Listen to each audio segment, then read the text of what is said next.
Já tentou, mano? Não. O cara que foi no hospital, a mulher entrevistou, o que aconteceu? Não, sem querer eu caí. Mano, você entrou uma mandioca. Mano, TDAH. Tá foda, mano. É foda, cara. É pra quebrar o gelo, pra gente chegar. Mano, pra gente falar sobre o Vasco, porra, que o Vasco tá uma merda. A gente tava falando, entrou uma mulher da pastoral que acabou com o nosso clima. Que eles começaram a atrapalhar, ficar atrás da gente fazendo barulho. Aí a gente ficou tipo, hoje no Resenha 90. Hoje Uma no merda. Hoje no Resenha 90. Eu não acho que o Vasco é tão ruim assim. Botafogo. Depois Botafogo, bola, Botafogo. Depois dá uma olhada na sala de edição. Principalmente agora, que é o horário que vocês estão gravando, Pra poder editar aqui? Não, gravar lá. Tipo, mas não coisa de reservar a sala. Só onde? No quinto andar. É uma daquelas salas logo assim no início. Aí, tipo, tem lá a parede acústica, essas coisas são... Tipo, Com microfone? Não. Aí são várias cabines. Só que, tipo, tem algumas cabines que é meio que abandonada, tipo, não tem equipamento nem nada. Eu acho que vocês conseguem... Cara, eu vou te falar, lá, a parada vai ser o seguinte. A gente vai chegar lá pra gravar um dia que não tem ninguém. Vai entrar estar cheio. alguém e falar assim, você tá fazendo o que aqui, gente? Alugar? Não alugar. A gente tem que gravar, a gente tem que pegar um estúdio de podcast, mano. Acho que se a gente firmar e falar com o professor, a gente consegue. Com o Mauro. Bora falar com o Mauro? Não, agora vamos. Pode ser. Terça. Eu queria fazer tipo mais certinho, tipo assim, pô, professor, aqui, ó. Tá tudo certinho, a gente tá. Eu queria que o Emanuel editasse pra gente, mano. Isso é uma boa. Se a gente gravasse na quinta e editasse pra lançar na sexta. Mano, só quinta é um dia muito pica pra mim. E quarta-feira é uma merda pra mim. Tá. Quinta você tem aula de que horas a que horas? De 11 a 5. Tem Tinha que chegar muito cedo aqui, eu teria que sair de casa às 7 horas da manhã. Tem muito o que editar. Tipo, vocês não conseguem editar. Cortar Porque a gente sempre bom consegue. quem está falando pra saber, pô, eu acho que essa parte aqui tu já anota. É porque a gente não corta. A gente só corta quando é coisa tipo, a gente para de falar ou fala uma merda. A gente anota e corta. Mas tipo, eu tô falando tratamento de áudio, efeito sonoro, porque a gente é seco. Essa palavra. Então vamos começar? Vamos botar aqui. No 3. Que hora você quer? 2 e 10? Para de falar e começa a falar, tipo, você já começa quando quiser.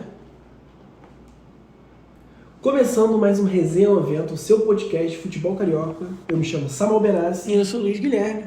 E esse aqui é mais um panorama da rodada do futebol pelo Rio de Janeiro.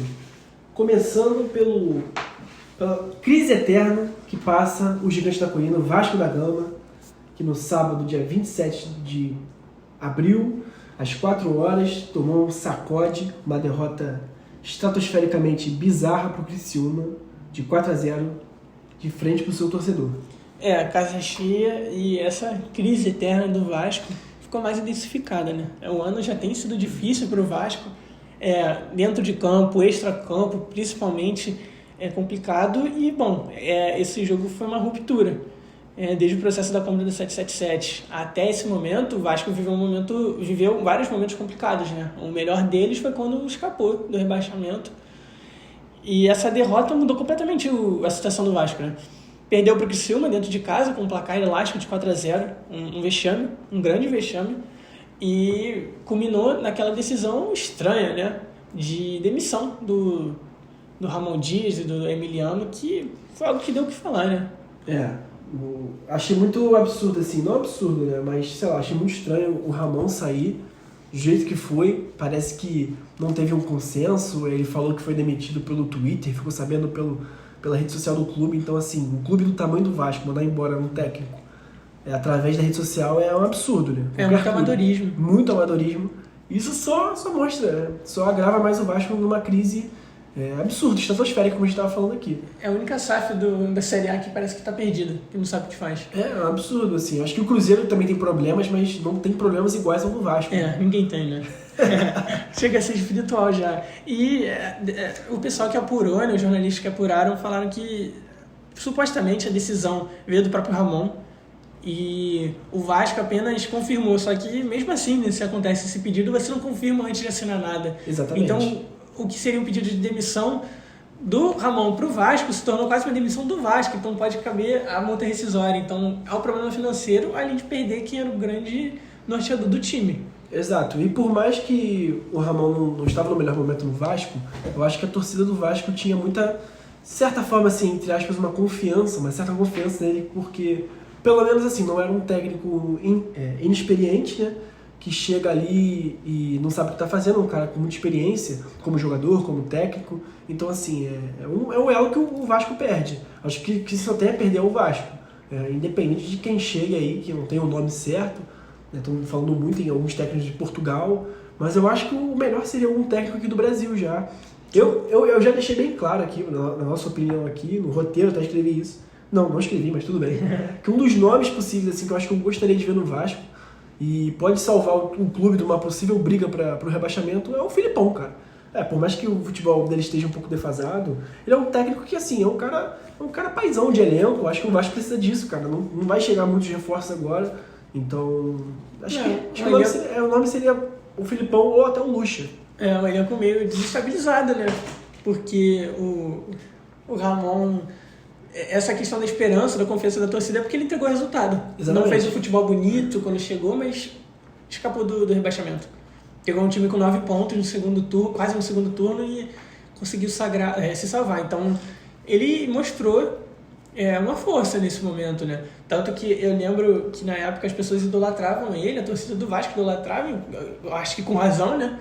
Porém, é aquilo, se você tem um momento tão milagroso como foi o do Vasco, né, que dependeu muito de resultado negativo dos outros times, porque tinha resultados negativos também, você acaba elevando o patamar de uma forma muito intensa. Então, qualquer pequeno deslize dele poderia acarretar numa reação negativa, e não aconteceu. A torcida do Vasco, assim, no todo, não parecia insatisfeita. Sempre vai ter quem é insatisfeita, que a gente vai comentar um pouco disso no Flamengo mais tarde. Só que foi surpreendente essa decisão, que eu acho uma decisão meio burra. Assim, até questão de orgulho, se no dia seguinte ia ter uma reunião e dispensaram ele, a SAF não, a diretoria do Vasco dispensou ele no dia seguinte por telefone, eu acho meio uma decisão ruim, porque não tem o que fazer. Era melhor ter ele de volta de alguma forma do que ficar nessa situação, né? Eu acho que voltar ele não volta, não. Não tem mais como. E, bom, isso, falando um pouco desse jogo, né? Foi a volta do Payet, que ele estava lesionado, e foi uma volta meio precoce, né? Pelo que parece, porque ele não jogou bem e também não jogou o outro jogo contra o Fortaleza. Então, é um sinal de que o jogo mais importante até, que é o do Fortaleza, que ele não atuou, sinal de que a questão física dele não está 100%. Exato. E o Payet, que essa semana tem se envolvido, né? Não numa polêmica, mas sim numa talvez proposta para sair. Né? Tem uma proposta da Grécia, segundo informações. E assim... É um cenário que... Cara, eu acho que, tipo, não valeria a pena pro Payet ficar se desgastando no Vasco, tendo uma proposta para voltar pra Europa, pra jogar na Grécia, para tentar jogar uma Conference League, uma Europa League, talvez uma Champions com algum time grego. Então, assim, cara, é uma posição muito difícil. O Vasco tá vivendo momentos muito difíceis. Não é de hoje, obviamente, a torcida sabe disso. Mas eu achei o jogo dele muito, muito abaixo mesmo. Muito abaixo. Acho que teve um momento do jogo contra o Criciúma que parecia que ele estava jogando numa mesma ponta que o atleta David, que estava jogando na ponta esquerda. Né? Então, tipo, parecia que os dois estavam ali na mesma ponta e não tinham pra voltar a marcar. Parecia que tava tudo desorganizado. A verdade é essa, gente. O Vasco estava totalmente desorganizado nesse jogo e por isso que tomou 4-0, do jeito que foi, da maneira que foi, a torcida extremamente insatisfeita. Então... realmente, o Vasco jogou bem abaixo e, tipo, não foi um jogo horrível do Vasco, taticamente, se você parar pra analisar durante o jogo. Só que as coisas não funcionavam, enquanto o Criciúma aproveitou as chances que teve. Então, acabou matando o jogo, né? Não foi um jogo que foi o pior jogo do Vasco no ano, na questão de desempenho. Mas foi um placar que surpreendeu, né? Exatamente. Também dá pra gente falar nesse jogo, talvez, o único ponto positivo tenha sido o jogo do Hugo Moura, né? Que é uma contratação que o Vasco trouxe essa temporada. É um bom jogador, na minha opinião.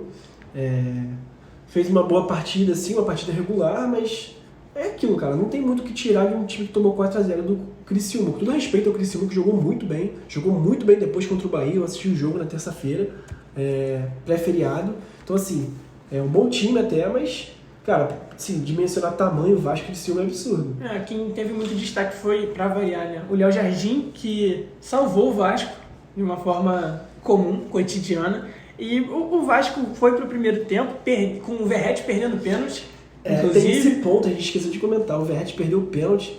Né, eu achava que ia bater no Payet. Eu também, né? É o esperado. É o esperado, né? E eu tenho alguns comentários com o Verratti, que eu já faço, mas o Vasco foi pro final do primeiro tempo perdendo de 1-0 pro gol do Felipe Matheus, com assistência do Bolazzi, e já tava jogando mal. Entra o segundo tempo e o Vasco substitui o Payet, entendo pela questão física também, põe o Galdames, que não funciona jogando ofensivamente. Também é um acho. volante que não está dando certo ofensivamente. E entra o Maicon no lugar do Medel. Isso foi no começo do segundo tempo. Depois disso, o Criciúma logo faz um gol do Felipe Matheus com assistência de novo do Bolazzi, e depois o próprio Bolazzi, aos 55, faz um gol com assistência do Barreto. Nesse momento, o Vasco substitui o Ryan e entra o Cleiton, e tira o Sforza, o volante, e entra o Adson, que também foi mais uma tentativa ofensiva. E a partir desse momento, o Vasco não conseguiu jogar, foi pior. O Criciúma ainda fez outro gol, indo para os 70 minutos, e o jogo morreu ali. Não foi um jogo que... as mexidas foram muito boas. Nesse jogo, talvez o Ramon tenha errado, eu concordo nisso, só que, num todo, o próprio Vasco não soube desempenhar no futebol. Fez um futebol medíocre, e contra o Fluminense ele fez um futebol que pareceu desse mesmo jeito, que não funcionava. Só que dessa vez o outro time puniu. Exatamente. E na segunda-feira, né, 2 dias depois dessa catástrofe em São Januário, a torcida fez um protesto, um verdadeiro esculacho, como eu escrevi aqui neste roteiro. A torcida esculachou os jogadores, a verdade é essa, trazendo para um termo popular, carioca. Foi uma verdadeira humilhação ali que os jogadores tiveram dos torcedores, pedindo mais raça, mais vontade, falando que os jogadores não seriam top 3 do Brasil, jogam para uma torcida que é top 1, que é verdade, a torcida do Vasco sempre está presente nos jogos. Que no Vasco eles também têm uma visibilidade que eles não vão ter em outros lugares. Falou também que aplaudiria se os jogadores chegassem e falassem que não querem mais jogar. Então, assim, teve um pouco de humor, né? Uma parte a gente consegue até tirar uma boa risada. Um humor meio trágico, né, na situação.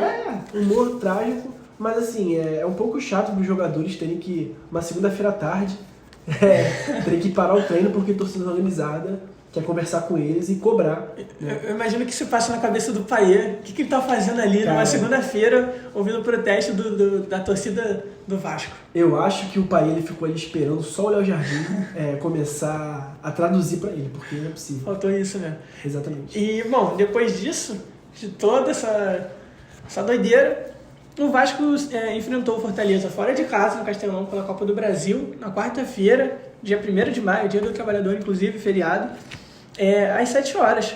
E o Vasco empatou, né? Eu venho desde o primeiro podcast falando que o Vasco gosta de surpreender. E foi o caso tanto na vitória do penúltimo podcast, quanto no empate, da derrota para o Criciúma. Eu falei que o Vasco provavelmente ganharia, mas que podia surpreender. E surpreendeu 2 vezes nesse podcast.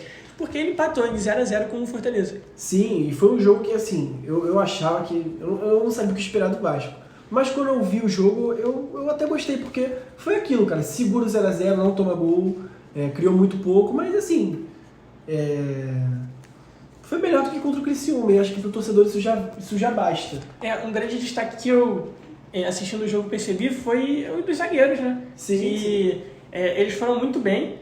Foi a primeira vez que o Rafael Paiva, que é o técnico sub-20 do Vasco, estreou, e também deu um pouco o que falar depois, porque houve gente na imprensa, por exemplo, chamando ele de técnico sub-20 como se o Vasco não tivesse um técnico, né? Sim. O próprio Michael depois falou que o Vasco tem um treinador e se chama Paiva. Então, mostra um pouco dessa união, podemos dizer assim, do elenco do Vasco, né? Que parecia um pouco dividido entre os brasileiros e os gringos. Sim. Mas a atuação da zaga, que teve o Léo, o Michael e o Rojas, que é um lateral direito de origem, acabou deixando o Paulo Henrique um pouco mais pra frente, foi muito boa, foi providencial, né? Uhum. Tanto o Michael como o Léo tiraram bons chutes, eles foram essenciais para esse empate. E o Vasco acabou sendo um pouco mais criativo do que o Criciúma, que também não é difícil, foi um jogo horroroso, mas, assim, parece ter sido uma melhora, mas eu ainda acho muito difícil o Vasco reverter esse placar jogando dentro de casa, um jogo que vai ser difícil. Eu também acho. E, assim, pelo menos foi um empate de 0-0, não perdeu, mas também não ganhou, então não se comprometeu muito. Obviamente agora decide em casa o próximo jogo, né, contra o Fortaleza. Mas, assim, espero que até lá o Vasco já tenha tomado um rumo, talvez um técnico novo, ou talvez efetivado o Rafael Paiva. E desde que seja benéfico para o Vasco, a gente fica empolgado e até feliz. Agora o Vasco vai ter essa novela, né, na busca de um treinador. E, assim, pequenas coisas que aconteceram, foi uma entorse do Gumora, que já estreou bem, teve Sim. esse jogo que foi bom, mas que já se machucou. Não é nada muito grave, logo deve voltar, mas o volante se machucando no Vasco esse ano é algo que preocupa. Uma outra coisa também que houve foi a criação do movimento Vasco do Povo, que, assim, olhando de fora, parece uma tentativa do Vasco tomar o controle novamente, dos sócios estatutários tomar esse controle da 777, que é amada e criticada ao mesmo tempo. Tem gente que elogia o fato de ser financeiramente algo produtivo, mas que saiu o balanço e houve muitas críticas também. Houve uma fala muito forte de que o Vasco vai entrar em crise assim que os aportes da 777 diminuírem. Então, o bastidor do Vasco está cada vez mais complicado, né? E agora o Vasco, nesse domingo, enfrenta o Atlético Paranaense fora de casa. Assim, vamos ser sinceros que tem tudo pro Vasco perder, mas assim, é o que você disse, o Vasco pode surpreender, ele pode vencer o Atlético. Ele gosta de fazer isso, né? E o Vasco não vence o Atlético na Arena da Baixada ali, né? Agora Liga Arena, há bastante tempo. Eu não busquei o dado aqui. Mas são muitos anos. Mas são alguns anos aí que o Vasco não vence o Atlético Paranaense no Paraná. Então, assim, vamos esperar para ver, né? Eu acho que deve jogar da mesma forma o jogo contra o Fortaleza, focado em não tomar gol, mas também mais focado talvez nos contra-ataques, né? Ainda mais por ser um jogo fora de casa. O Vasco não tem uma postura ainda, uma característica pra gente ver como que vai ser, até porque o Rafael Paiva tem um jogo, e Copa do Brasil também, que é uma Copa, não é a Liga, então a gente não sabe se o Vasco vai ser um time postado pra frente, vai ser um time recuado, que espera 1-0 com um contra-ataque, porque o Vasco praticamente só jogava contra-ataque na época do Barbieri, e no Ramon a gente vê esses reflexos do próprio Léo Piton sendo o líder em cruzamentos isolados do Brasileirão. Não por, claro, é um mérito, mas por uma necessidade, uma ausência do Vasco de construção no meio campo. Mas era uma como eu posso dizer, eu esqueci agora, me foge a palavra aqui agora, mas assim, é um padrão tático ali do Ramon, né? Ele gosta de subir os laterais, o Paulo Henrique mesmo subia bastante, o próprio Piton, e por isso que o Piton se destacava muito, porque o Piton ofensivamente ele tem um poder de ataque muito bom, ele cria muito bem o Piton, então é muito por isso, pela questão tática dos laterais subirem, né, no esquema do Ramon. E aí acaba sendo essa ausência da construção do meio campo e do próprio Verratti, né, que minha crítica é mais sobre a falta de construção dele. Quando ele chegou evitando a queda, ele voltava mais, participava. A partir do momento que a nova temporada começou, de 2024, ele se tornou um jogador mais pra frente, que participa pouco, é um bom cabeceador, chuta bem, mas o Vasco precisa da construção, ele raramente faz um pivô que dê certo. Sim. Ele sempre toca, um toque forte, um toque sem mira, ele acaba não dando certo.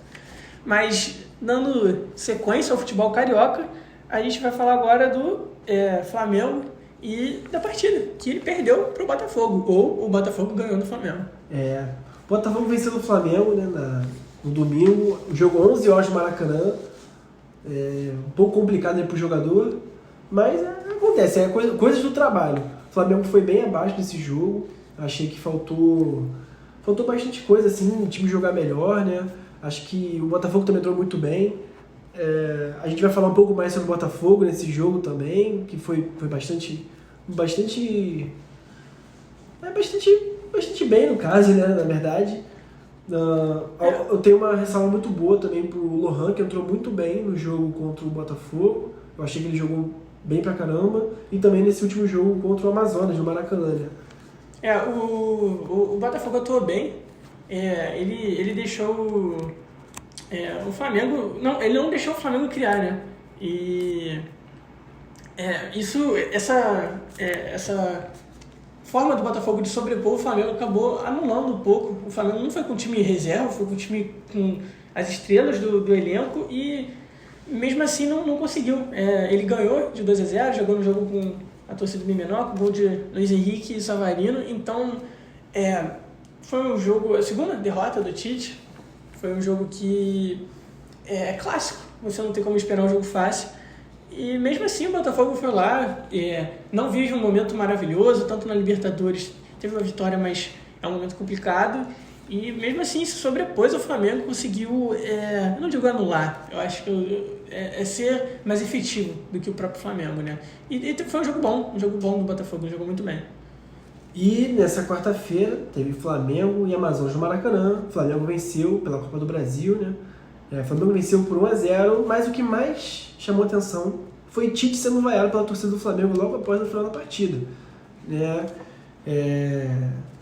O que você achou dessas vaias da torcida? É porque foi uma vitória magra contra o Amazonas, que é um time que tem poucos anos de existência, é um time que não, assim, se a gente considerar a questão da tradição do futebol, não tem. É um time jovem, recente, e que você, como torcedor do Flamengo, você espera que o Flamengo faça uma goleada, brinque dentro de campo, só que o futebol, principalmente o futebol mais moderno, não é baseado em estrelismo, em jogo bonito. É claro que é algo legal de se ver, acrescenta a magia do esporte, mas você precisa da vitória. A vitória que é o protocolo.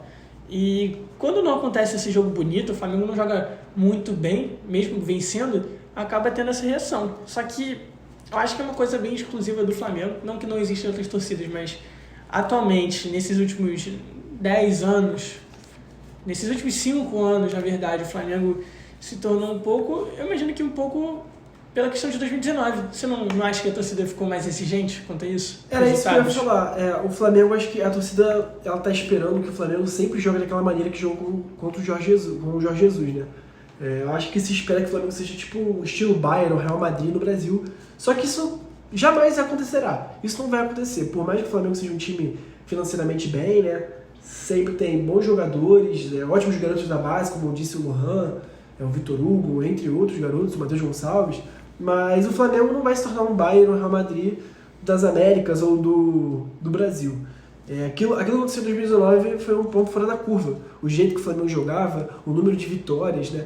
O Jorge Jesus conseguiu mais títulos do que derrotas. Isso é impensável para outro técnico conseguir isso. Talvez só daqui a 20, 30, 40, 50 anos. Então, assim... é algo fora da curva.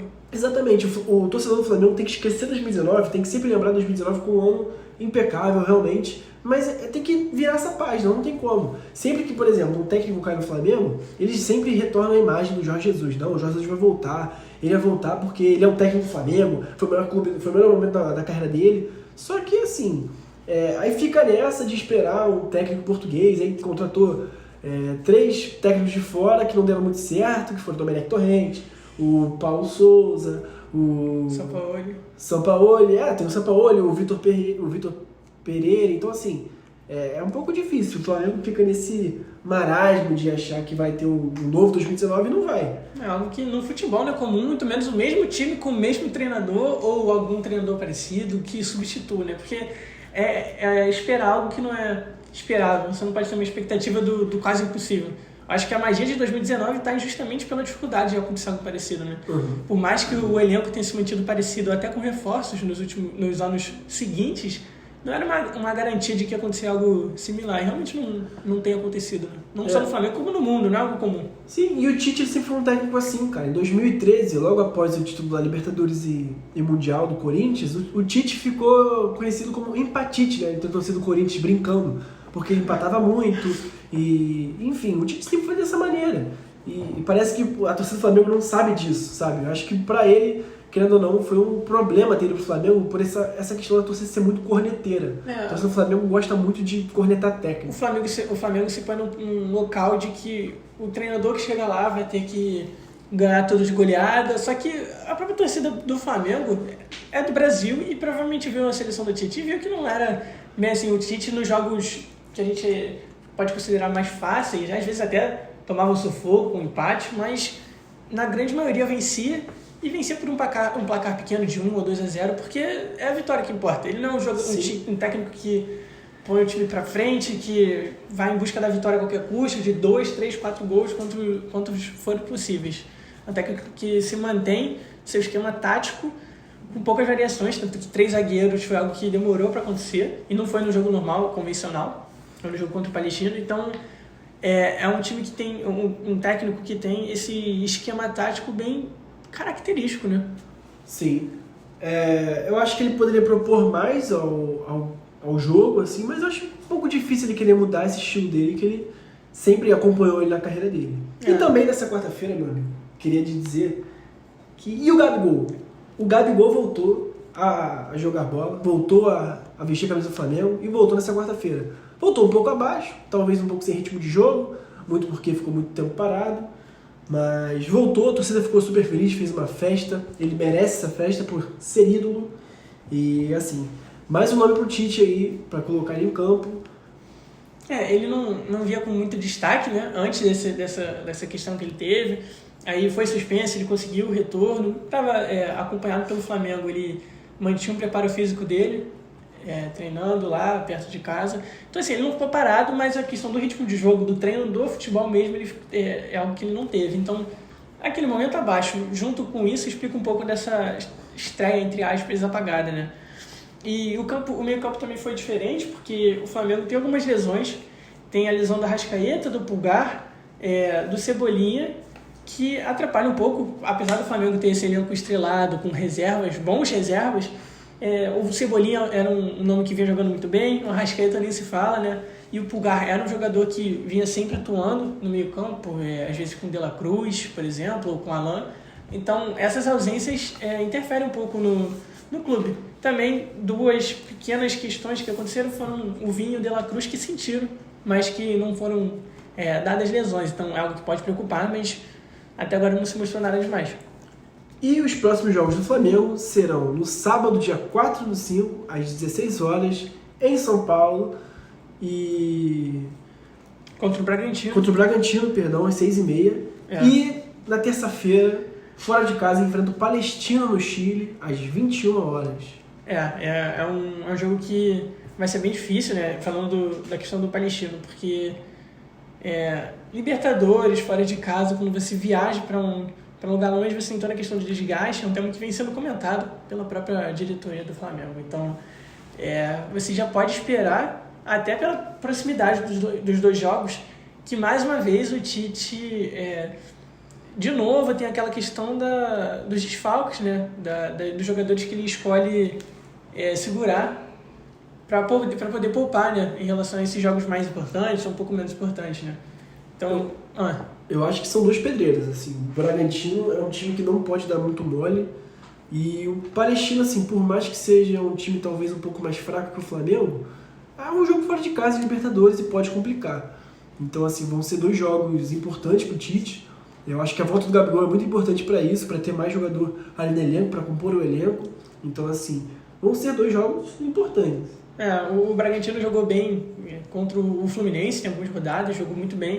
O Fluminense acabou tendo resultado, mas que não refletiu o jogo em si.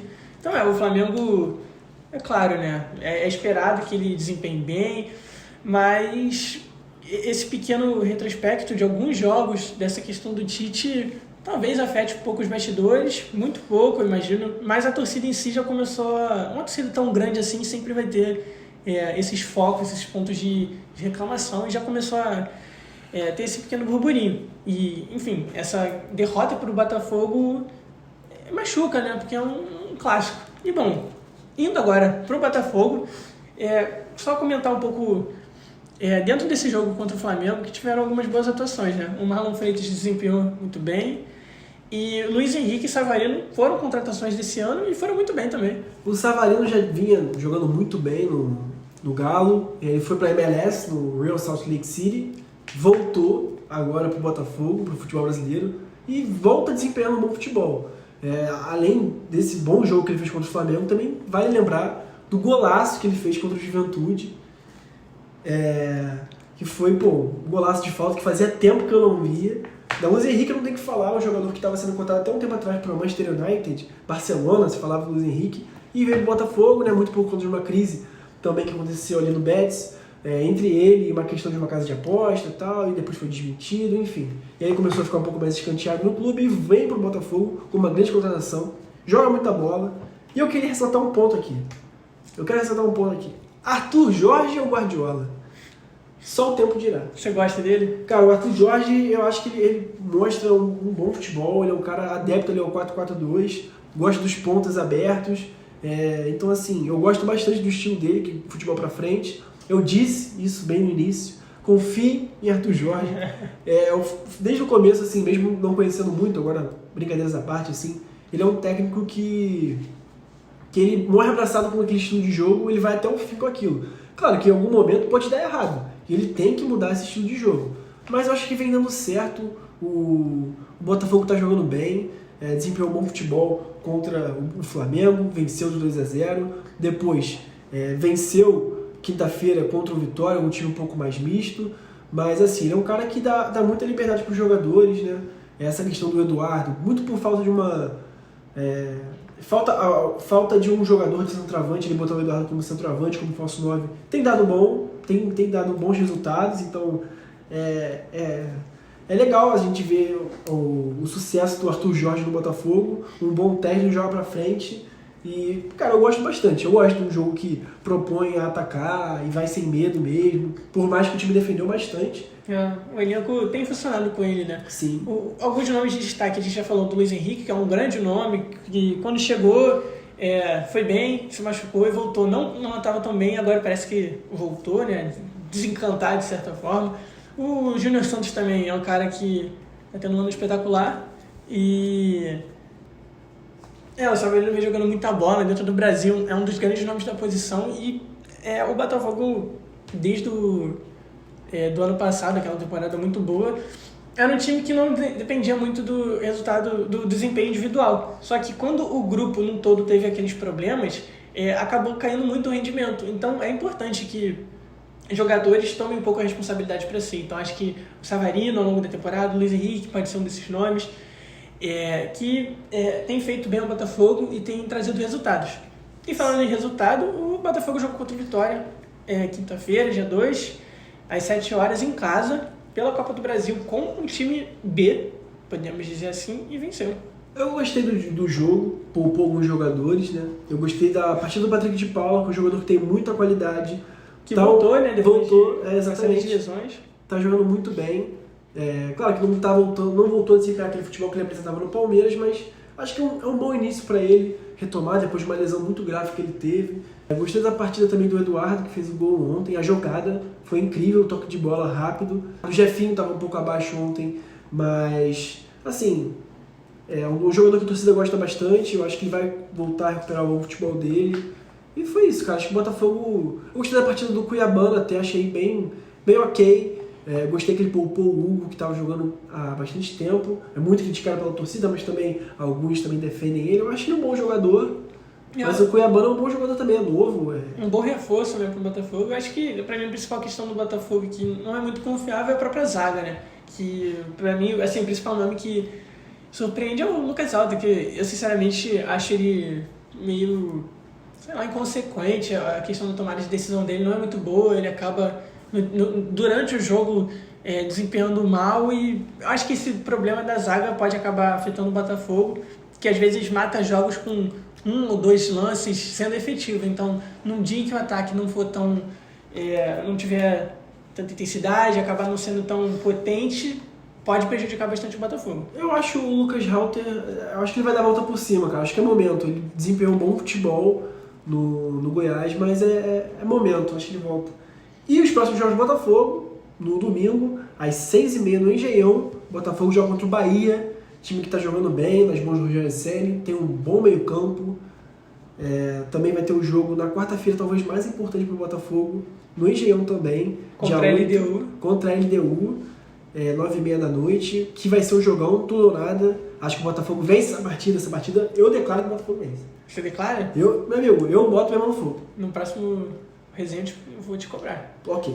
Mas, o Botafogo agora tem 2 jogos importantes, né? O Bahia é um time bom, vem jogando bem, e o Brasileirão não é algo que o Botafogo vai desperdiçar simplesmente por causa da Libertadores. Talvez eu imagine que, não sei dizer se o Arthur Jorge pode poupar ou não, porque os jogos tem 3 dias de diferença também, assim como os do Flamengo.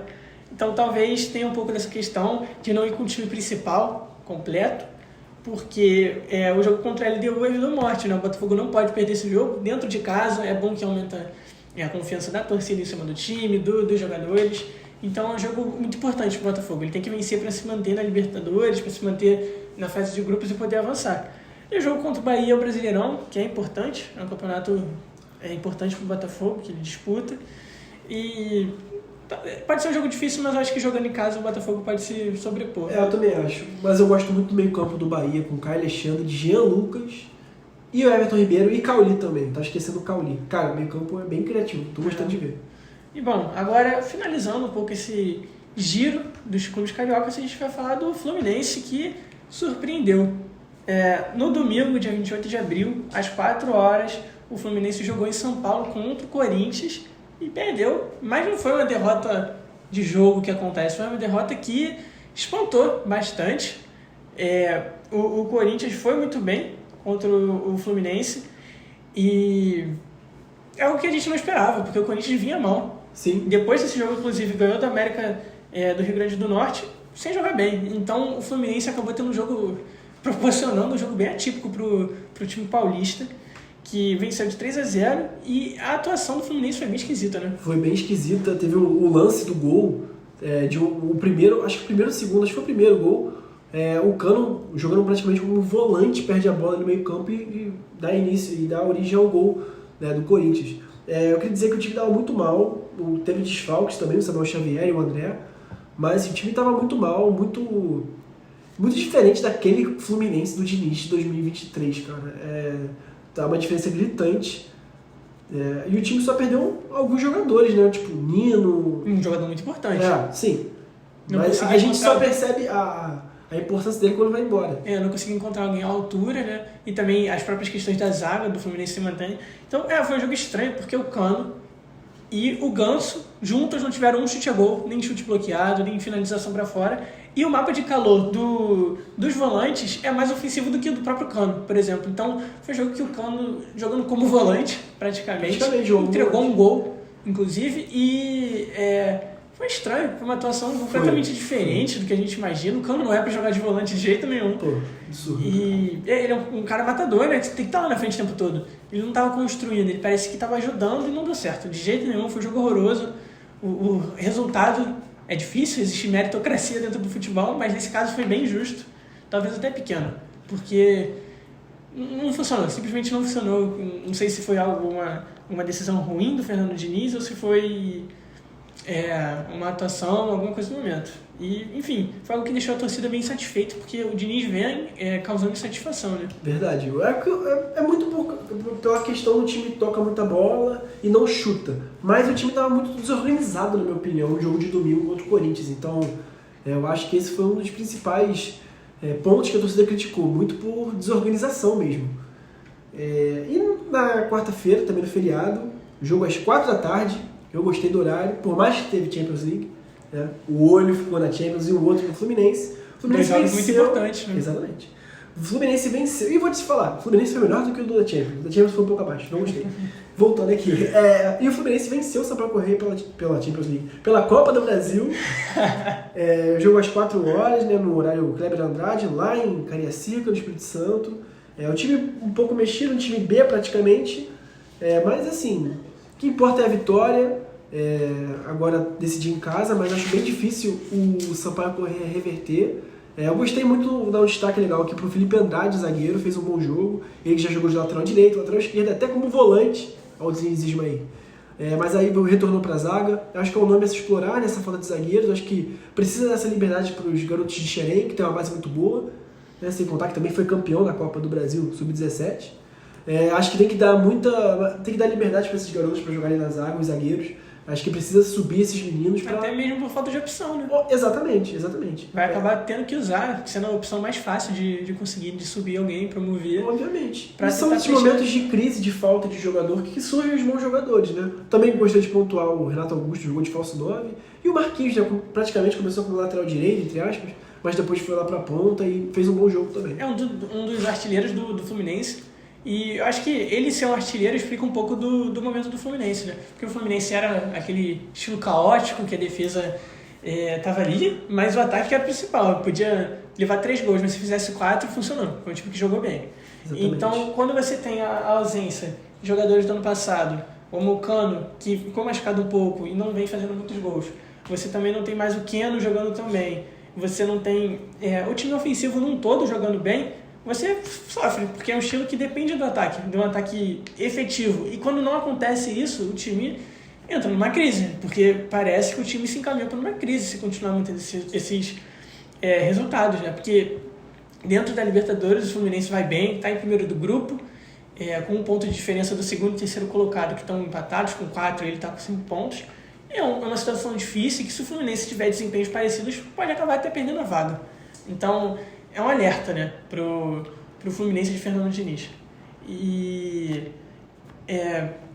esse foi, nesse jogo contra o Sampaio Corrêa, que o time foi um time B, foi o primeiro gol do Terence, que chegou com uma expectativa até, é um pouco mais jovem dentro desse meio campo, que tem Ganso, que tem os nomes um pouco mais de idade, o Fluminense no todo, e foi o primeiro gol dele, depois de alguns bons jogos, não sei se indica algo muito bom, um potencial muito grande, porque foi um jogo contra o Sampaio Corrêa, sem querer desmerecer, mas é uma estatística aí pra ser dito. É a qualidade técnica, né, praticamente. O Terence é bom jogador também.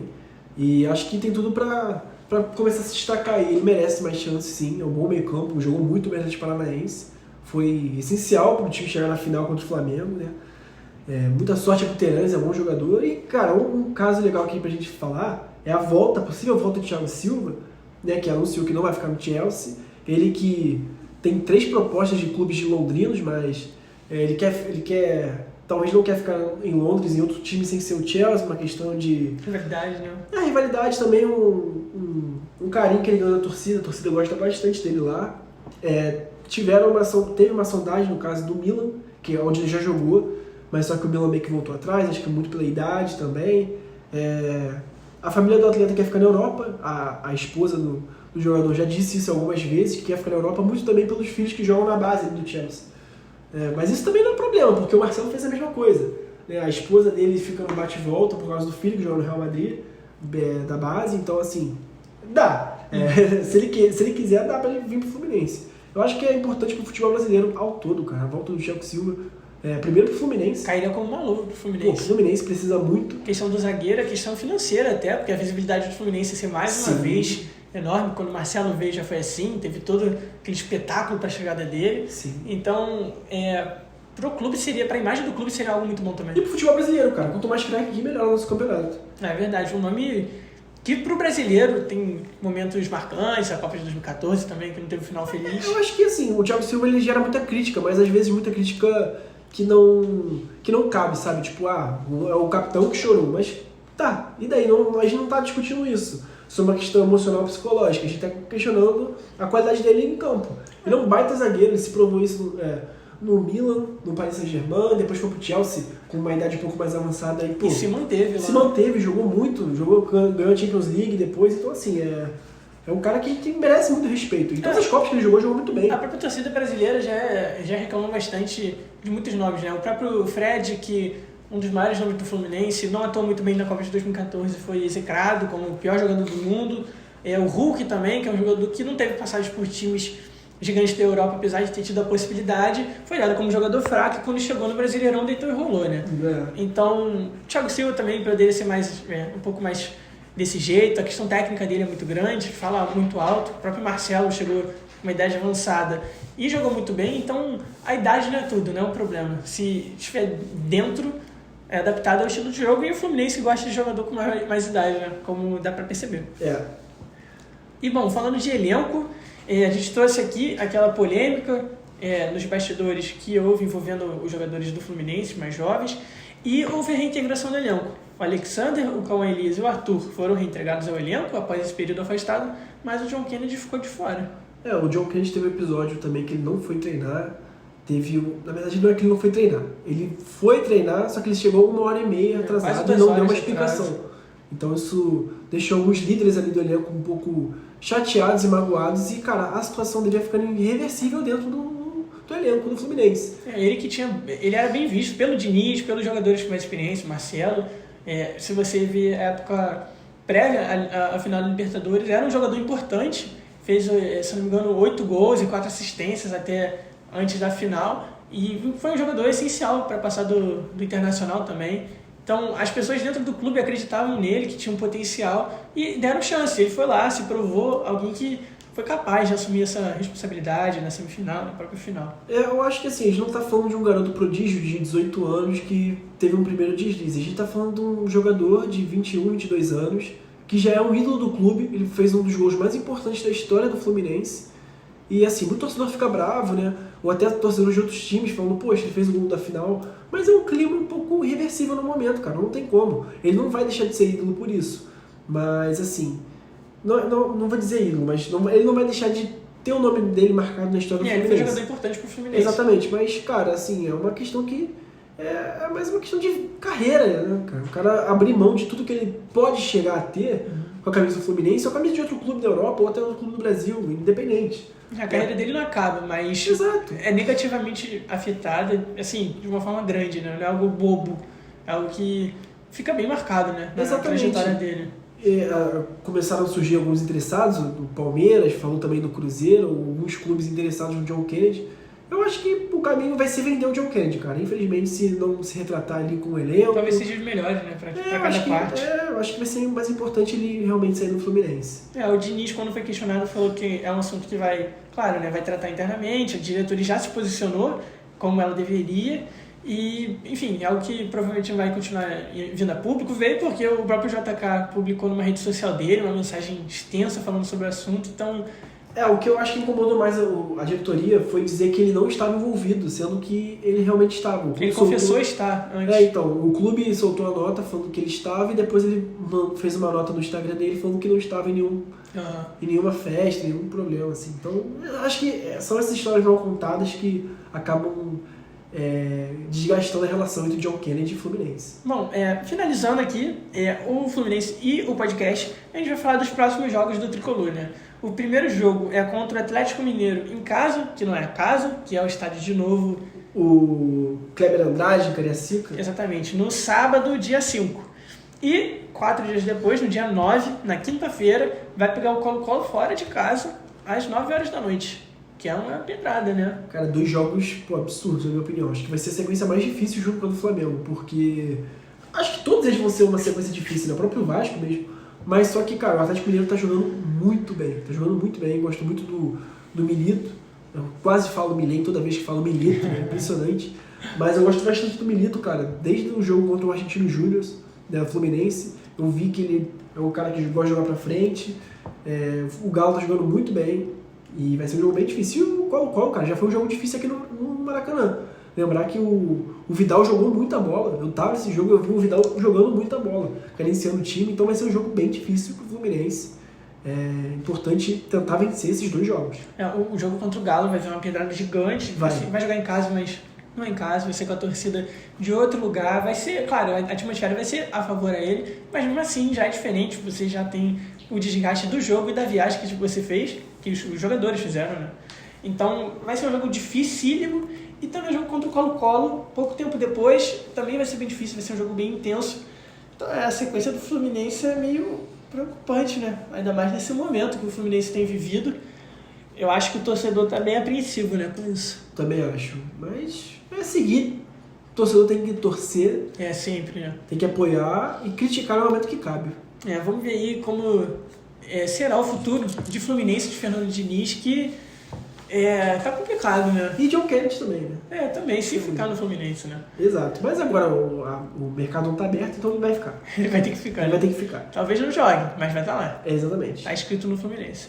E esse foi o Resenha 90 dessa semana. Agradeço quem ficou aqui até o final. Dessa vez não teve notícia da América. Não teve, a gente vai ter que entrar em contato com o senador, ex-campeão e presidente do América, Romário, e jogador, para tentar saber mais informações.